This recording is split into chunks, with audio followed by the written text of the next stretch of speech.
Hello, my name is Bill Robbins. In this video I'm going to talk about the design of magnetic components. I'm going to divide my talk into four parts. The first one will be an overview of inductor transformer design relationships, and then I'll get into some very basic design considerations, including magnetic cores and materials, power dissipation and windings, and thermal considerations. Then we'll get into a discussion of inductor design, and we'll do this in two steps. One, we'll analyze a specific design, and from that then we will get some ideas on inductor design procedures. And I'll follow then a similar outline when I talk about transformer design. Going on to the first topic, and that is inductor and transformer design relationships. The first thing that one has to realize is the circuit designer has the responsibility for designing magnetic components. The basic reason is the ratings for inductors and transformers in power electronic circuits vary quite widely, far too widely for commercial vendors to stock a full range of standard parts. Instead, they stock only magnetic cores in a wide variety of sizes, geometries, and materials as standard parts. The circuit designer then must design the inductor or transformer for his particular application. Design has two parts. One is the selection of the appropriate core material, geometry, and size. And secondly, selecting the appropriate copper winding parameters, including wire type, size, and number of turns. Here on the right, I'm showing a particular core geometry, the so-called double E core, the winding bobbin that is associated with it for winding the turns outside of the core. And then all one has to do is take the bobbin and insert it so that the central leg of the core is inserted in the space that I've circled here for the winding bobbin. And the final assembled core plus winding is shown down here in the lower right. The first thing we have to do in exploring the design of magnetic components is to review some of the fundamentals. For inductor fundamentals, we make the following assumptions. There are no core losses or winding losses. We use a linearized BH loop for the core, and we assume that the permeability of the core is much larger than free space, and we assume that the magnetic path length through the core is much greater than the gap thickness G. And the area of the core, which is defined here in the drawing, is much greater than the gap dimension, the quantity squared. In essence, this is the so-called magnetic circuit approximations, in which we assume that we have uniform flux across the entire core cross-section and no fringing flux. With that and Maxwell's equations, then, we can derive the following relationships. From Ampere's law, we have that the magnetic field in the material times the path length plus the similar quantity in the gap is equal to Ni. And then we have continuity of flux. And then finally we have the permeability times the magnetic field is equal to the magnetic flux, both in the material and in the core. If we combine these relationships, we can derive the following equations. 1. The magnetic flux B is equal to the MMF divided by the quantities that you see here in the denominator. And that's equal to the total flux divided by the cross-sectional area through which the flux is flowing. We also have the relationship that Li is equal to N phi, N being the number of turns and phi being the flux per unit area, the total flux, which is the B field times the area of the core. That then gives us a formula for the inductance. It's probably familiar to most of you. The area times N squared divided by the terms in the denominator. Similarly, for transformers, we have a similar relationship. We use the same basic assumptions as we did for the inductor. We have the starting equations, which are the H field times the magnetic path length is equal to N1 I1. That's for turn number 1, which is on the left side of the core. The winding 1 is on this side, right here, and winding 2 is on this side. And so, in addition, we have the magnetic field in the region where the number 2 coil is. H2 times Lm is equal to N2I2. This is, again, Ampere's law. The magnetic flux in the core is equal to H1 minus H2, and that's equal to N1I1 times minus N2I2.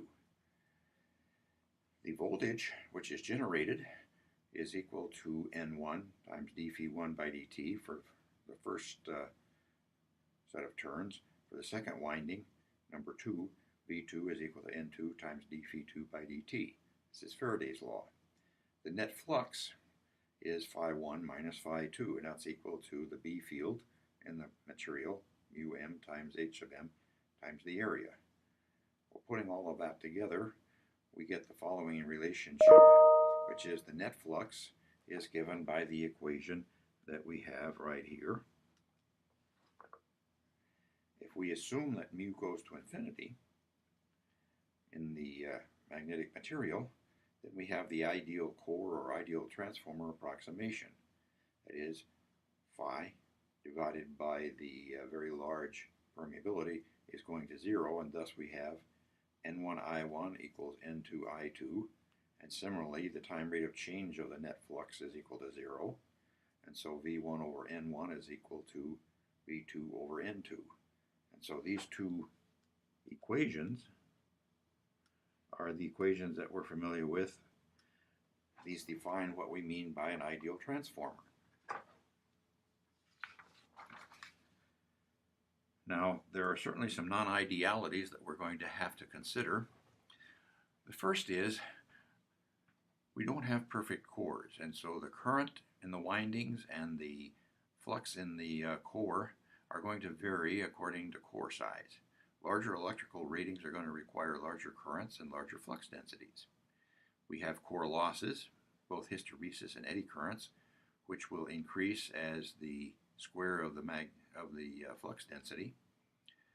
The winding losses, or so-called ohmic losses, increase as I squared and are accentuated at high frequencies by skin effect and proximity effect, and we'll have more to say about that a little bit later. In order to control the component temperature, the surface area of the component, and thus the size of the component, must be increased to reject the increased heat from larger electrical ratings, in order to reject that heat to the ambient. For example, at a constant winding density, current density J, and a constant flux density B in the core, heat generation increases with the volume, but the surface area only increases as volume to the 2/3. So the implication of this is the maximum allowable current density in the winding and flux density in the core is going to have to be reduced as the electrical ratings increase. So this is going to complicate our design procedures. And finally, we have to realize that the flux density must be kept below the saturation flux density. And since higher electrical ratings require larger total flux, clearly we're going to need larger component sizes. And when we talk about other complications like flux density, non-uniform flux distribution, all of these are going to complicate our design.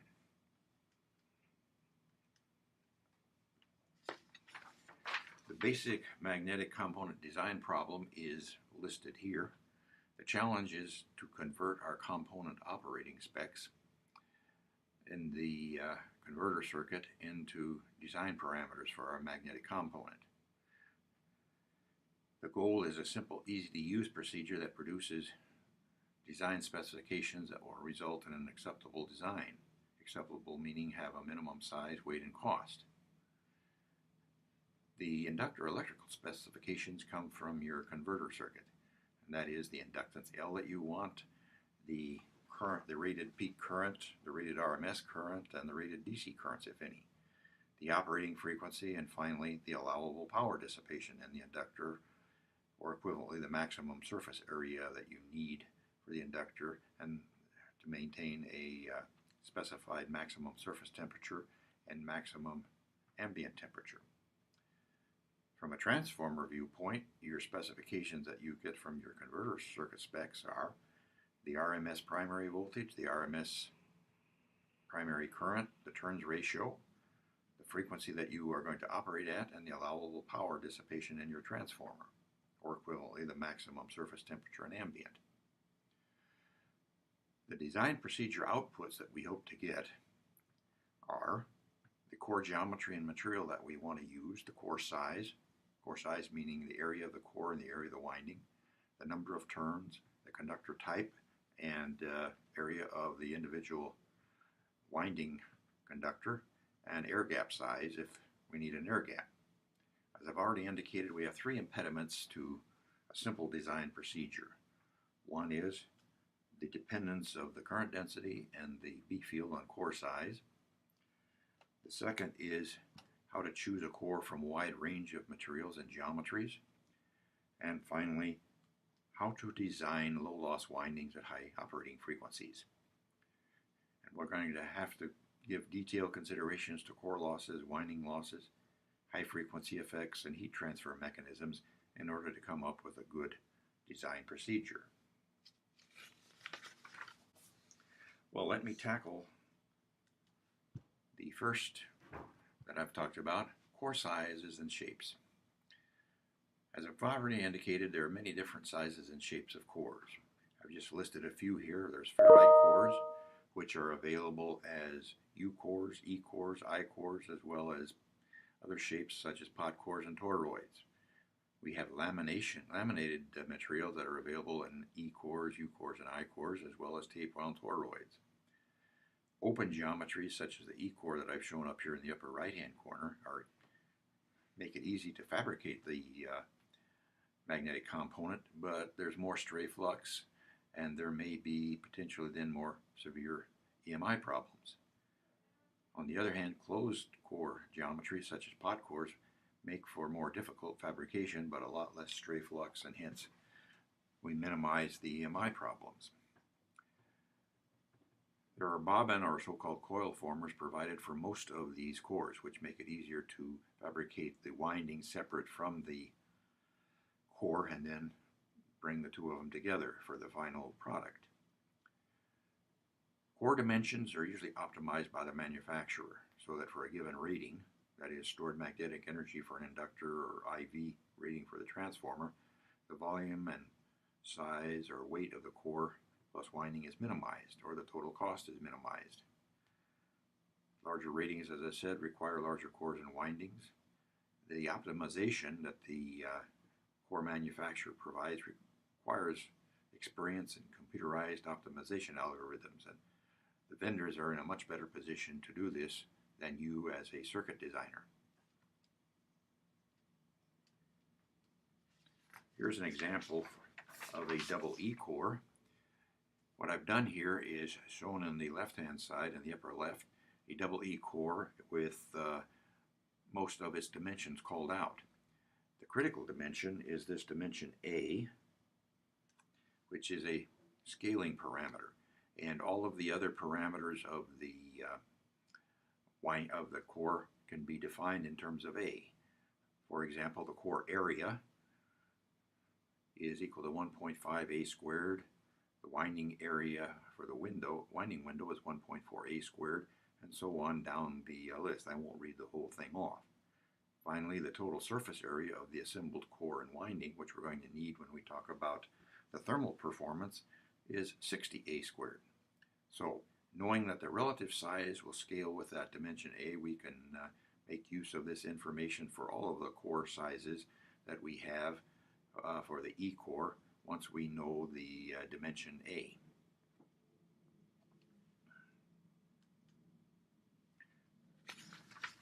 Not only do we have different core geometries, we have different core materials.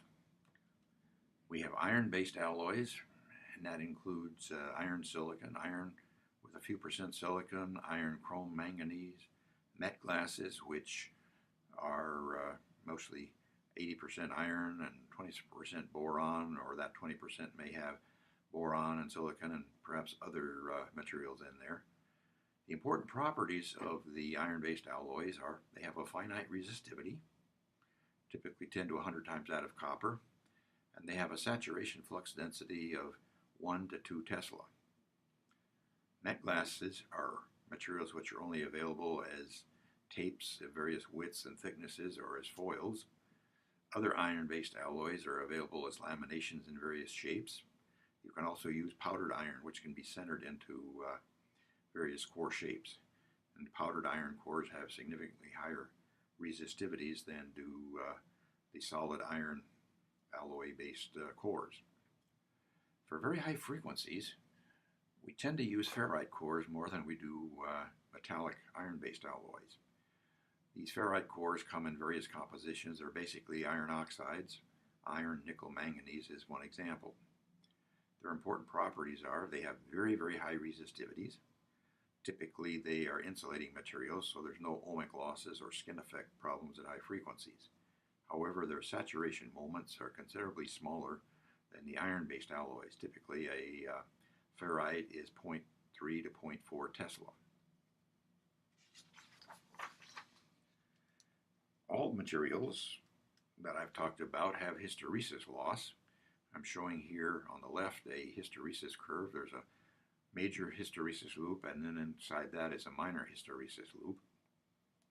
The area encompassed by the hysteresis loop equals the work done on the material during one cycle of the applied AC field.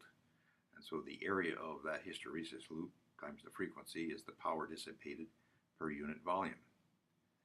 Typically we have fluxes that are going to vary with time. If it has no DC content, that is no DC flux, as that's the situation in a transformer, your flux is going to have a base to peak value and it's going to go positive and negative. Whereas in an inductor, there's usually a DC magnetic field, and riding on top of that is an AC field. Only the AC flux in either component produces the hysteresis loss. DC fluxes do not produce any hysteresis loss.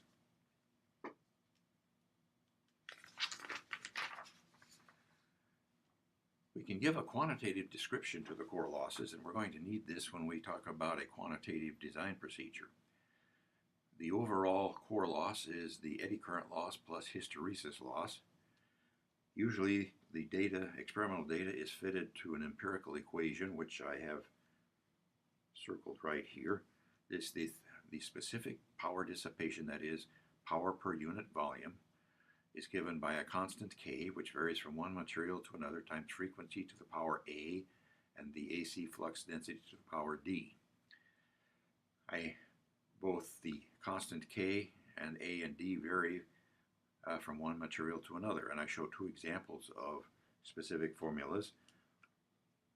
This one is for a 3F3 ferrite, and the second one is for a met glass material. Down at the bottom, I've said, let's assume that we have a 3F3 ferrite at 100 kilohertz and an AC flux base to peak value of 100 millitesla. The specific power dissipation then is 60 milliwatts per cubic centimeter. In the formulas that I've checked here for both materials, the frequency is in kilohertz, the AC flux density is in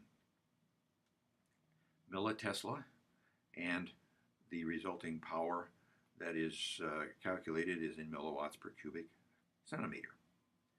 Over here to the right, I show a graphical picture of what the core losses look like for a 3F3 ferrite.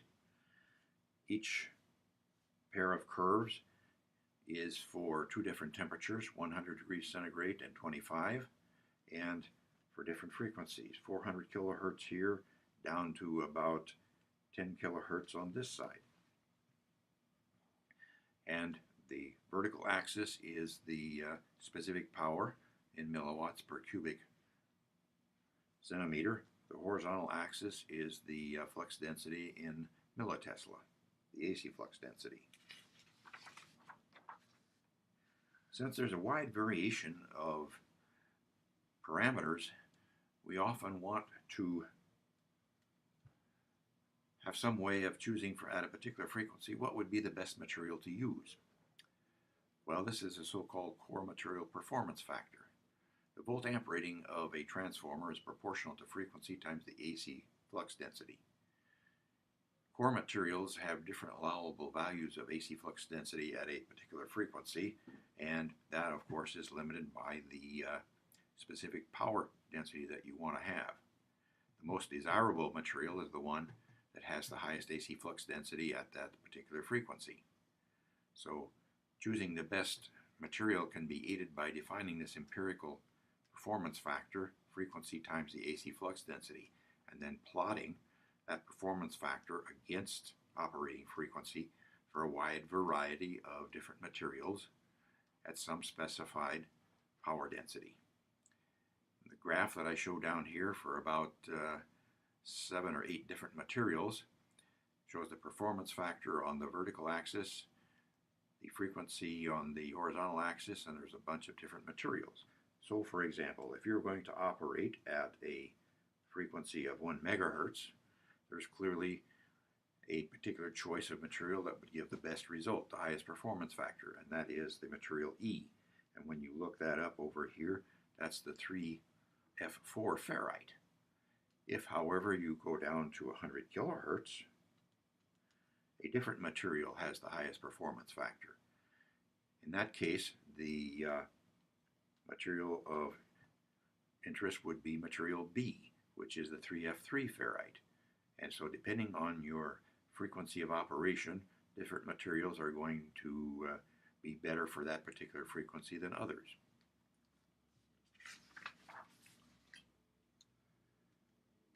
Well, unfortunately, that's not the end of the story. We also have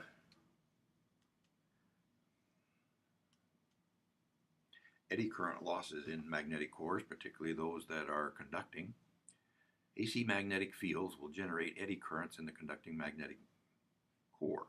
And so here I show a magnetic field parallel to the axis of this cylinder, and that generates the eddy currents that run in a circular manner around the diameter or the circumference of the cylinder. The current density that means, because of that eddy current, the B field in the core is going to be highest at the surface and much smaller in the interior. This is the so-called skin effect. And in fact, one can show that the B field as a function of radius is given by the equation that I've just checked. The skin depth delta is given in this slide. The parameters of the skin depth are the radiant frequency, the magnetic permeability mu, and the conductivity of the material. The point is that the eddy currents dissipate power and shield the interior of the material from the magnetic field, which means the interior of the core isn't doing you much good as far as making an inductor or a transformer. In this numerical example, I am estimating that the conductivity is about 0.05 times the copper conductivity. I'm assuming mu is about 10 to the third and the frequency is 100 hertz. The skin depth at 100 hertz under these conditions is about 1 millimeter. With such a small skin depth, you can see why that even at 60 or 100 hertz, cores that use iron-based materials are made out of laminations.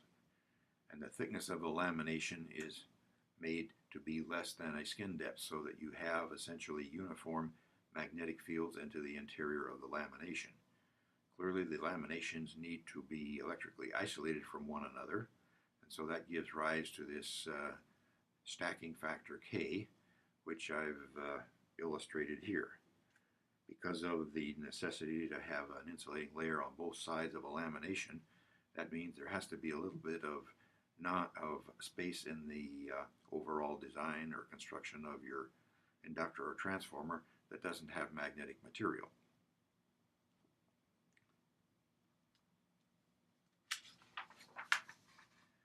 When you have eddy current losses in these laminated cores, you can estimate what those losses are in a simplified manner. I'm not going to go through the detailed derivation here. You can look at that at your leisure. I'm not going to hold you responsible for it, but I thought it was useful to show you how one goes about calculating these losses. We're assuming that we have a fairly thin lamination, less than a skin depth and thickness.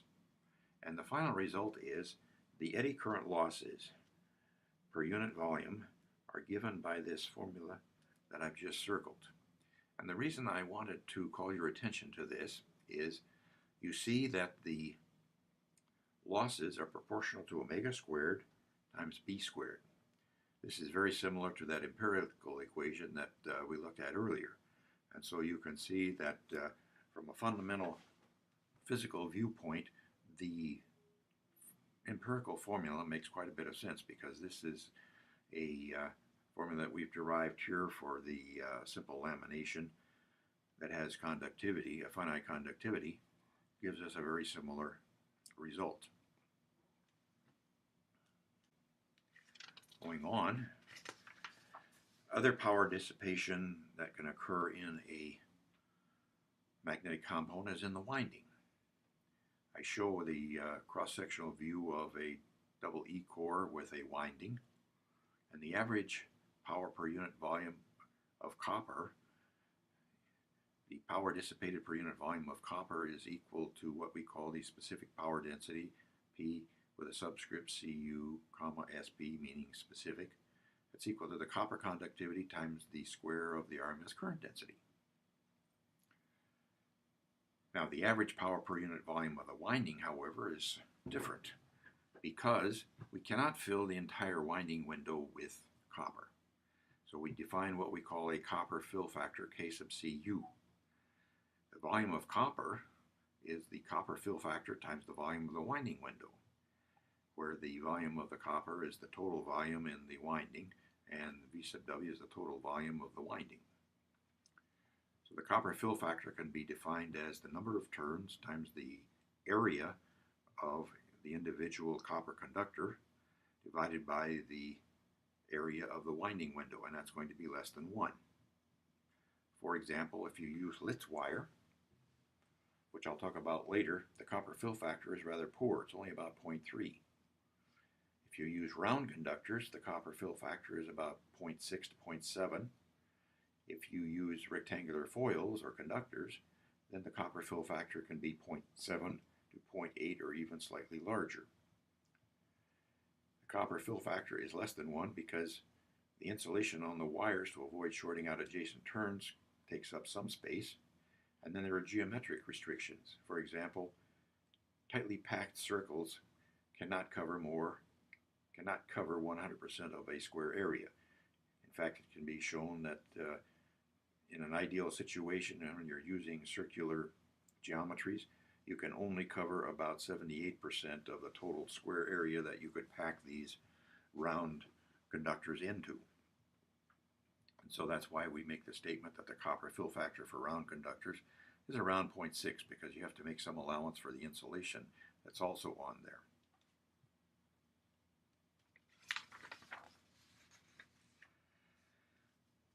At high frequencies, the eddy currents that are going to be generated are going to increase the winding losses above what we would estimate on a DC basis. The AC currents in the conductor are going to generate AC fields, which in turn generate the eddy currents, and thus cause a non-uniform current density in the inductor. I've illustrated the idea of eddy current losses in the figures here on the right. A time-varying current going through the conductor generates the circular magnetic field that is surrounding the conductor, and that magnetic field, if you like, the self-magnetic field, generates eddy currents that in this cross-sectional view are shown.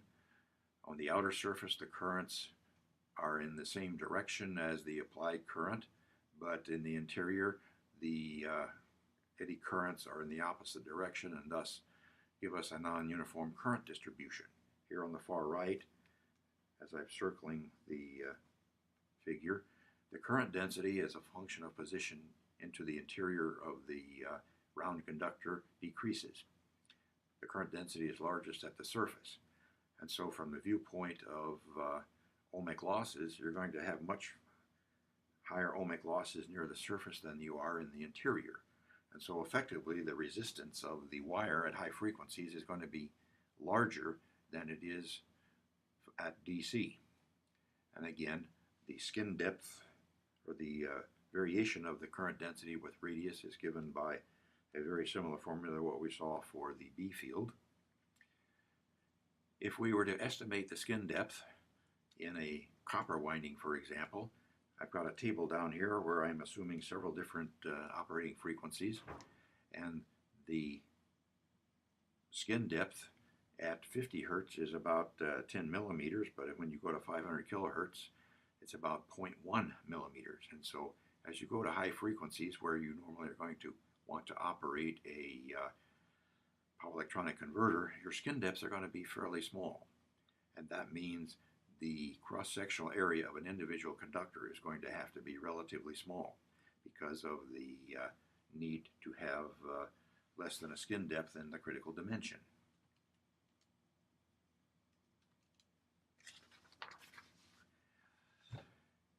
This problem is made worse when you have multiple layers in your winding.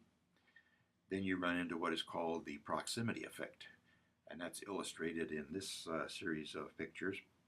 On the left side, I show a situation where the skin depth is larger than the diameter of the round wire. And so you have a fairly uniform distribution of current across the round conductor. In that situation, if this is the magnetic core and you then are taking a path that encircles one of the layers, you build up your MMF a little bit. If you encircle two layers, you have a larger MMF, and the corresponding eddy current losses increase as you increase the MMF that's enclosed in your path. If, however, you have the skin depth much less than the diameter of the round wire, then you're accentuating the problem significantly, because now you are going to have a very non-uniform current density, and that's indicated rather approximately by the dots that I show here. If you enclose one layer, most of the current is going to be pushed over to this side where the dot is. You're building up MMF, and you're building up your losses. If you enclose two layers, then the two dots that I show here are indicating even more extreme in terms of the non-uniformity of the current density. And so your eddy current losses become even higher. And so on when you enclose a third, fourth, and so on. If you compare the vertical scales, here I'm showing 2 orders of magnitude change in the eddy current losses in the situation where we have large diameter conductors compared to a linear scale here on the left where we have conductors whose diameter is less than a skin depth. So this proximity effect is going to significantly increase the problem of how to design the windings for our magnetic components, especially in inductors. There are ways of minimizing some of the proximity effect problems when you're talking about transformers, because there you have extra more than one winding, and so you can alternate layers so that you minimize this growth of the magnetomotive force in the air gap window. In the winding window. What we're going to be striving for in the presence of eddy currents and proximity effect is to get a minimum total overall loss. The power which is dissipated in the winding can be written as the DC resistance plus the eddy current losses. Take the sum of those two resistance terms and multiply it by the square of the RMS current. If you were to plot approximately graphically resistance versus conductor diameter, your eddy current losses increase significantly as the diameter is getting bigger for a fixed skin depth value. The DC losses get smaller and smaller as you increase the diameter of your conductor. And so there's going to be a point where the total losses, the sum of the DC resistance plus AC resistance, is a minimum, and that's what I'm illustrating right here. And usually that minimum occurs for a diameter on the order of a skin depth. It is a function not only of the frequency, but it's also a function of how many layers that you have. And we'll get into that more when we get into the design of transformers. But the bottom line is high frequencies are going to require small size conductors to minimize losses. And your DC resistance can be kept quite small by using many small size conductors that are connected electrically in parallel. That would be then what we mean by a Litz wire, or by thin but very wide foil conductors. And we'll talk about these two options a little bit later. Finally, we have to consider, in an overall sense, the thermal environment of our magnetic component. The reason being that the losses, both winding and core losses, raise the core temperature, and it's common design practice to limit the interior temperature of a magnetic component to 100 to 125 degrees centigrade maximum. The reasons are core losses at constant flux density will increase with temperatures above 100 degrees centigrade. The saturation flux density is going to decrease with increasing temperatures. And then there are other nearby components like power semiconductor devices, other integrated circuits and capacitors that are going to have similar limits. There's also temperature limits imposed by the copper windings. Copper resistivity increases with temperature, so the losses at a constant current density are going to increase with increasing temperatures. And the reliability of the insulating materials, such as the varnish insulation on the windings, will degrade as the temperature increases. Fortunately for us, the surface temperature of the magnetic component is going to be only a little bit less than the interior temperature. The reason is there's a minimal temperature gradient between the interior and the exterior surface. Because power is generated uniformly in the component volumes, there are large cross-sectional areas and short path lengths to go from the interior to the surface, and the core and the winding materials have a relatively large thermal conductivity. So we're going to be concerned mainly with what is the thermal resistance from surface to ambient of our magnetic component, and that's going to determine the surface temperature. And so we have the equation for the specific power density as a function of temperature, thermal resistance. And we've talked about this earlier when we were talking about heat sinks and thermal and conduction of heat from the interior to the surface. So the important quantity is going to be the area of the magnetic component. For example, for an inductor, the core plus winding. And we're going to estimate the surface area using the core dimensions and simple geometric considerations involving the windings. We have some degree of uncertainty in the value of the convective heat transfer coefficient, so we're probably not, at least for a first pass design of our magnetic component, we're not going to do more accurate thermal modeling of our magnetic component. If we're going to make a very large number of equivalent inductors or transformers, then we will want to do a more accurate thermal modeling of our component.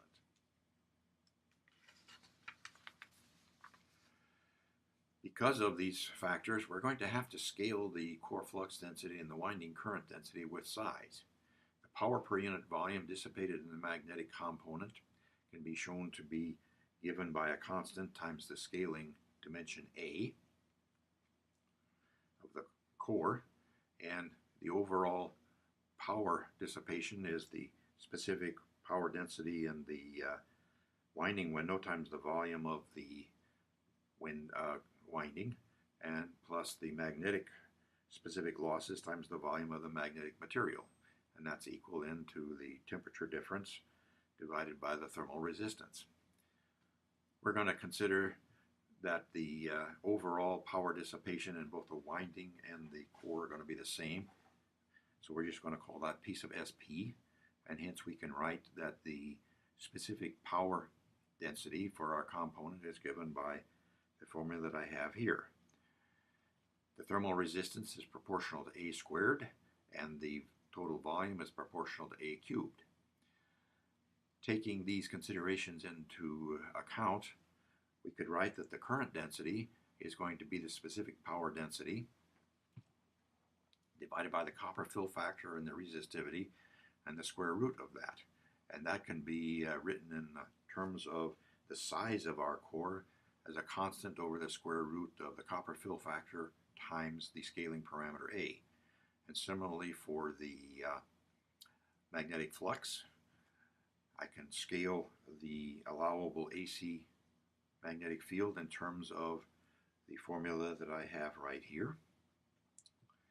And so if I know enough numerical information so that I can calculate the constants K2 and K3, I could then plot the RMS current and the AC flux density and the specific power density as a function of the core size, that is, a function of A for a specific core and geometry and frequency and temperature difference.